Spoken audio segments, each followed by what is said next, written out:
Hello everyone, আমি ঋতিকা। তোমরা দেখছো ঋতিকা লাইফস্টাইল। আশা করছি তোমরা খুব ভালো আছো। আমিও ভালো আছি, আগের থেকে শরীর আমার অনেক ভালো আছে। আর এখানে আমার বরমাসে অনেক সকালে কাজে গেছিলো, ওই জন্য এসে একটু শুয়েও পড়েছিল। আর আমি এদিকে বসে বসে বলছি, ওটো ওটো চা খাবো, আমার খিদে পেয়ে গেছে। তখন ঘড়িতে বাজে 8:15, আর আমি উঠে পড়েছি। নাহলে আমি মোটামুটি উঠতে 8:30 পৌনে 9টা বেজে যায়। তারপরে যে ঘরের কাজ একটু ঝাড়ফাট দিয়ে নিয়েছি, আর ওইদিকেও গেল একটু বাইরে বেরোলো। এই ঝাড় দিয়ে ঘর মুছে তারপর যাবো হচ্ছে চা করতে, চা খাবো। আর সকালবেলা প্রচণ্ড জোরে খিদে পেয়ে গেছিলো, ওই জন্য ওকে বারবার বলছি, ওঠো না, একটু খিদে পেয়ে গেছে, চা বিস্কুট খাবো। আর তেমন ঘুমটাও হয়নি জানো তো, ও যেহেতু 3টের সময় উঠে কাজে চলে গেছিলো 3:30 নাগাদ, ওই জন্য তখন থেকে আমি মোটামুটি জেগে, ওই জন্য আর ঘুমটাও আমার আজকে তেমনভাবে হয়নি। তা আর একবার ঘুম ভেঙে গেলে না, তো আর ঘুম হতে চায় না, ওই জন্য আরও তাড়াতাড়ি ঘুমটা আমার ভেঙে গেল। এখানে বকবক করতে করতে দেখো সকালবেলা জল খেয়ে নিচ্ছে। আর জানো তো, আমি একদম সকালবেলা উঠে জল খেতে পারি না, জল খেলে আমার বমি হয়ে যায়, গা গুলিয়ে যায়। আর এখানে জল খাবো কি তার আগে আমি ভুলেই গেছিলাম যে ওষুধ খেতে হবে। জল খেতে খেতে আমাকে বান্টি মনে করে যে ওষুধ খাইলে না, আবার এই যে ওষুধ খেয়ে নিলাম। সকালবেলা আমি খালি পেটে কিচ্ছু খেতে পারি না, যদি একটু চা বিস্কুট খাই তারপর আমি যা বলুক আমি খেয়ে নেবো, কিন্তু খালি পেটে জল ওষুধ আমি এগুলো কিচ্ছু খেতে পারি না। আমার মনে হয় বমি হয়ে যাবে এরকম। আর জানো তো, আমাকে চা খেতে বারণ করেছে, কিন্তু চা না খেয়ে না আমি একটু থাকতে পারি না, মানে একটা নেশা টাইপের হয়ে গেছে চা।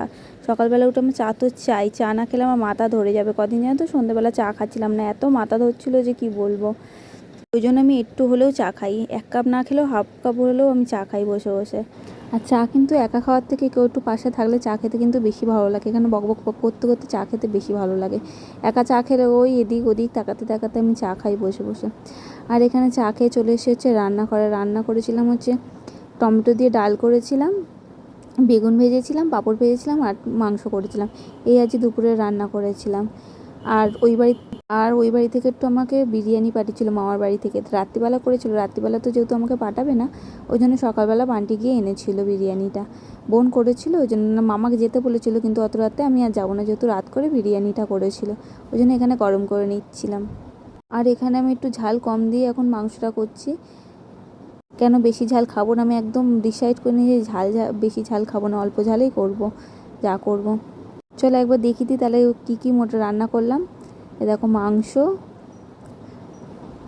তারপর এখানে ডাল, আর পাঁপড় ভেজেছি, আর বেগুন ভাজা। এগুলো একদম গরম গরম করেছি, যখন খাবো তখন ভেজেছিলাম। আর দেখেছো কত জামা কাপড় আমার পড়ে আছে, এই জামা কাপড়গুলো সব এখন একটা একটা করে ভাঁজ করব। এগুলো ভাঁজ করবো, আবার কত আজকে কেচেছি সেইগুলোকেও ভাঁজ করবো। মানে এগুলো হচ্ছে অনেক দিন ধরে জমে জমে জমে জমে এত জামা কাপড় হয়ে গেছে, আর আজকেও অনেক জামা কাপড় কাছাকাছি হয়েছে। আমি কি মনে করি যতক্ষণ শুয়ে থাকবো ততক্ষণ যেইটুকু কাজ আছে করে তারপর শুয়ে থাকি, ব্যাস হয়ে যাবে। নাহলে কাজ মাথায় রেখে যে আমার শোয়া একদম হয় না। যতই আমার শরীরটা খারাপ লাগুক, খুব শরীর খারাপ না করলে আমি শুয়ে পড়ি না, আর অল্প একটু হলে আমি কাজ করে তারপর শুই। চলো বন্ধুরা, ভিডিওটা যেখানে শেষ করলাম, সবাই ভালো থেকে সুস্থ থেকো, টাটা।